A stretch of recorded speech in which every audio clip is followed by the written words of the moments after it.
Luis, ya está bien. ¿Qué pasa? Mira, he estado hablando con Rafa y tiene razón. No podemos seguir así. ¿Por qué? Pues porque es la tercera temporada y hay que ser ambiciosos. No hemos mejorado nada, estamos igual que el primer día. ¿Cómo que no? Hemos hecho cosas buenas. Despedimos a Sergio Moreno, acuérdate. Hombre, ya. Pero hay que ponerse en marcha ya. Nos estamos jugando el caviar de mis hijos. Vamos a poner en marcha un plan de trabajo para analizar lo que se ha hecho bien y lo que se ha hecho mal. ¿Cómo ha reaccionado la audiencia? ¿Qué les interesa? ¿Qué temas no hemos tratado? Sí, y estoy de acuerdo contigo, Cava. ¿Y hacer un DAFO? ¿Un DAFO? Lo del cuadradito ese que pone lo bueno y lo malo. No hay huevos. Si nos ponemos, joder. Tienes razón. Y crear sinergia. Cava, que ya lo veo. ¿Cuándo empezamos? Ah, que te pilla alma de cántaro. Anda, que le den pomada a Rafa y vamos pa'l bar, hombre. ¡Vamos!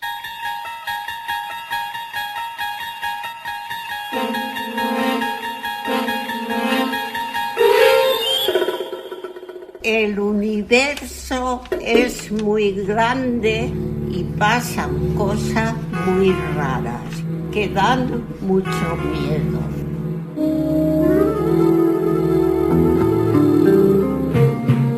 Esto es más allá, pero no tanto. Una ventana abierta al mundo de la parapsicobiofísica, de la mano de Javier Cabanilles, para Plaza Radio.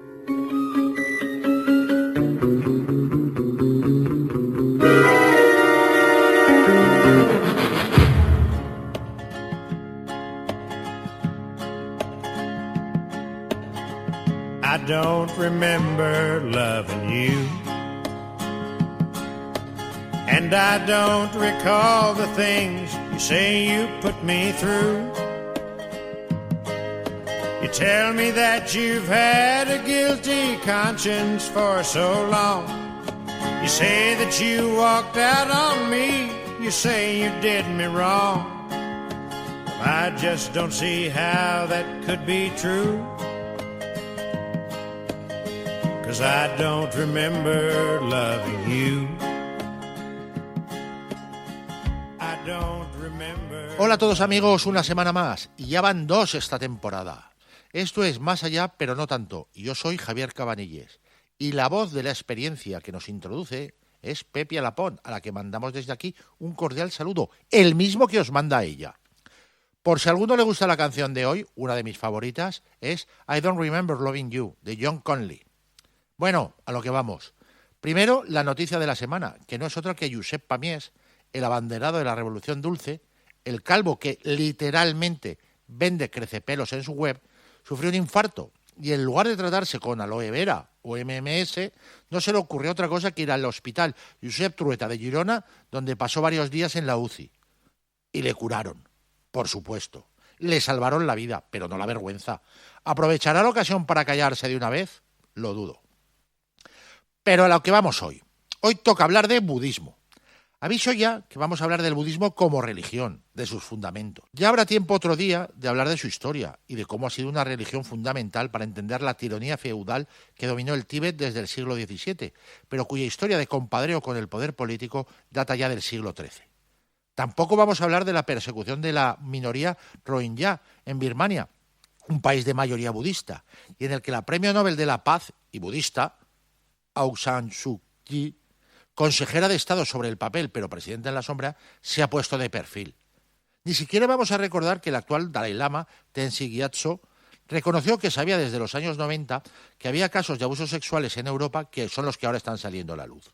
Y si eso pasaba en Europa, a saber qué pasaba en otros países. ¿Y de qué vamos a hablar? Pues de lo que quiera nuestro invitado.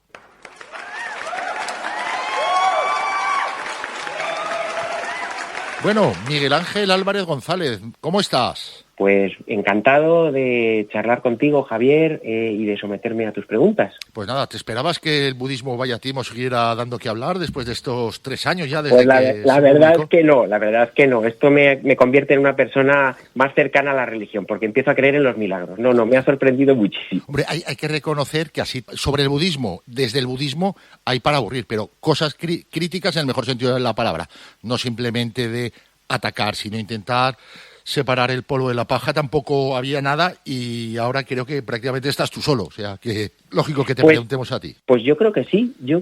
Tampoco después de la salida del libro me... Pues nada, pues mira, vamos para empezar, que quizá nos podías hablar muy brevemente sobre quién fue Buda, ¿no? ¿Quién fue Siddhartha Gautama y cómo nació el budismo? ¿Dónde nació el budismo? ¿Qué es el budismo? Porque yo creo que se habla mucho gracias a gente pues como el Richard Gere, al que le llaman como el Dalai Hollywood y tal, pero realmente tampoco hay gente que no sabe prácticamente ni de dónde viene. Bueno, no voy a hacer un recorrido exhaustivo, completo, por la biografía de Buda, porque creo que no es el momento, pero básicamente las cosas más importantes que debe saber, yo creo, una persona que se acerca por primera vez al budismo es que Buda es una figura semilegendaria, fue un ser humano que vivió en un momento determinado en un lugar determinado. Y ese momento es aproximadamente hace 2.500 años en la India. Es decir, que es una religión bastante más antigua, mucho más antigua que el cristianismo. Lo más importante de todo, lo fundamental, que uno debe saber sobre Buda. Buda significa iluminado. Buda no es ningún nombre. El nombre suyo era Siddhartha Gautama. Y, insisto, lo más importante que Buda dijo de sí mismo respecto a su figura es que nunca pretendió ser otra cosa más que un ser humano. Esto lo diferencia absolutamente de los fundadores de otras religiones que, por ejemplo, en el caso del cristianismo, la pretensión es que es nada menos que el Hijo de Dios, que es la segunda persona de la Trinidad encarnada. O en el caso de Mahoma, por ejemplo, no es Dios, pero es el transmisor del mensaje de Dios. Dios le dicta el Corán. Buda no pretende ser nada de eso, y en los sermones que se conservan en el Canon Pali, etcétera, lo dice muy claramente, que él es un ser humano que ha recorrido un camino y que el que recorra ese mismo camino pues llegará al mismo lugar al que ha llegado él, que es a la iluminación. Y él sí que, perdón, entonces tiene las características de un ser humano normal. Él se casó, tuvo un hijo, etcétera. Es decir, si quieres que cuente algún detalle más... No, con esto, pero vamos, una cosa que sí que se aclara es que él sí que es un personaje real, ¿no? No como Jesucristo, que hay bastantes dudas. Bueno, yo creo que reconstruir desde un punto de vista riguroso, histórico, la biografía de Buda, yo creo que sí tiene muchísimos problemas. Lo que pasa es que hay una cosa curiosa, y es que el budismo tiene una vinculación con la historia mucho menor que, por ejemplo, el que pueda tener el cristianismo. Es decir, realmente, si a Buda le pasó lo que se cuenta que le pasó, o si nació donde se cree que nació, o murió donde dicen el Canon Pali que murió, etcétera, es una cosa que tiene una importancia muy relativa. No es como en el cristianismo, que si descubrimos que Cristo no resucitó, pues digamos que todo el edificio se viene abajo. Sí, vana es nuestra fe, ¿no? Si nos resucitó.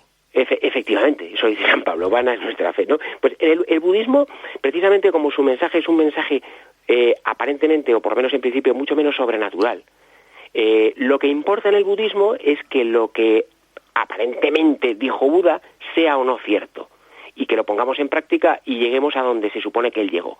Pero realmente es un tema mucho menos importante que en otras religiones y en concreto en el cristianismo. Es decir, que yo creo que eso es un tema... Pero vamos, yo no soy un experto en la cuestión de si la historicidad de la persona de Buda está al 100% o al 70% garantizada, etcétera. Pero insisto que es que eso además tiene poca importancia. Es más, los budistas dicen que ha habido muchos Budas. Es decir, que Buda no es tanto un personaje concreto de la historia, sino alguien que ha logrado llegar a la iluminación. Y que igual que Siddhartha Gautama hace 2.500 años llegó a la iluminación, posiblemente antes de él otras personas lo hicieron y posteriormente a él otras personas lo han hecho y lo seguirán haciendo. No sé si ha quedado más o menos clara lo que quería decir. Sí. ¿Y qué decís? ¿Tú cómo llegaste a este libro? ¿Tú eras un budista practicante o era un interés simplemente, digamos, intelectual en el tema?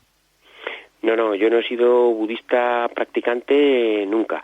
Yo he tenido interés, yo en un momento determinado, pues leo sobre el budismo y me genera un interés.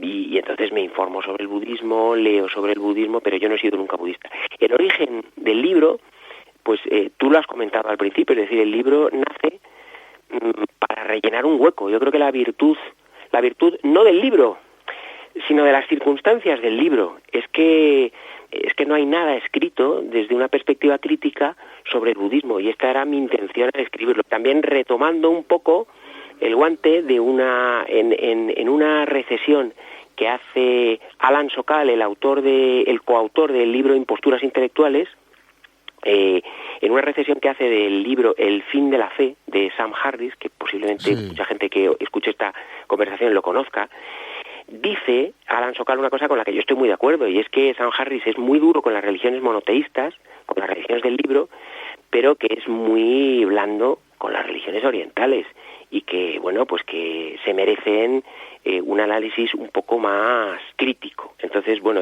yo estoy totalmente de acuerdo con ello. Intenté que lo hiciera otro, pero al contestarme ese otro que lo hiciera yo, pues ese fue el origen del libro. Ah, pues muy bien. Y qué decir, una pregunta que te habrán hecho 100 veces. ¿Es una religión? ¿Es una filosofía? ¿Es las dos cosas a la vez? ¿No es ninguna? Esto yo creo que depende un poco de la definición de religión que manejemos. Es decir, está claro que el hecho de que tú me plantees esto demuestra que no está muy claro si es una cosa u otra, ¿no? ¿Por qué? Porque si entendemos por religión un sistema de creencias en el cual aparece la noción de Dios, pues evidentemente el budismo no sería una religión. El budismo, lo que sí está claro es que por lo menos en un primer acercamiento tiene características un poco distintas de las religiones tradicionales que nosotros podemos conocer. No solo, por ejemplo, respecto a Dios, sino respecto a la autoridad. Hay varios momentos en la predicación de Buda en la que él dice que jamás hay que creerle a él ciegamente, sino que hay que comprobar si efectivamente lo que él dice es cierto o no, y cuando se ha comprobado que es cierto, entonces se le sigue.